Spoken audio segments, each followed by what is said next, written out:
All right, guys and gals, I have an update on constitutional carry and where it stands in Texas.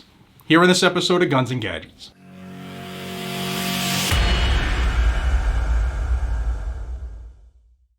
Hey everybody, welcome back to the premier source of Second Amendment news, Guns and Gadgets. I appreciate all of you for tuning in.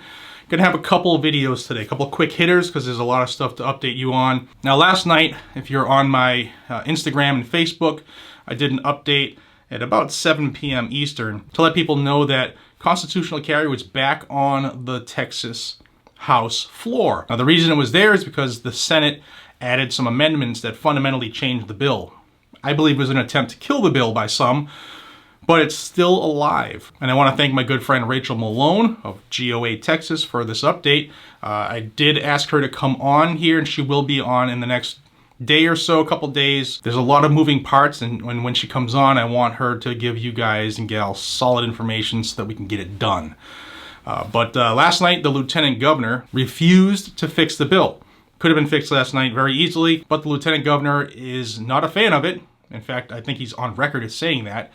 But the House is not giving up. What they did is they sent it to a conference committee last night. Now, I'm told by Rachel that this is the best path for this bill now. I'm told by Rachel that the Speaker of the House had set up a very, very strong conference committee that is very favorable to constitutional carry. Now, what are they going to do there? They're going to make changes to the bill to make it better, stronger, and a bill that can get to the governor's desk. There are 2.5 weeks left in the session in Texas, the legislative session, that is, and you guys and gals should be reaching out to your representatives, to your state reps and senators, guys and gals. Don't call like Ted Cruz and stuff like that. This is on the state level, not the federal level. So I'll have a link down below how you can figure out who your state legislator is and how you can get a hold of them. But you should be peppering them right now, absolutely peppering them, telling them that you want HB 1927 constitutional carry to pass. Some things that you may want to think about wording correctly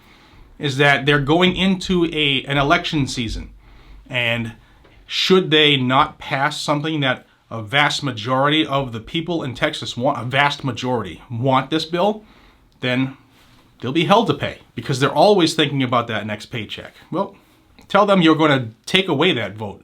You're going to give that vote to somebody else who is more favorable to your rights. So this is the path that this bill has to take now in order to become law. And I'm going to refer to the notes here because it's Texas and I live in Mass and I want to make sure I have it correct. So last night, Speaker Phelan of the Texas House appointed mostly joint authors of the bill as the conference, the members of the conference committee. These reps are the member. If they're yours, call them.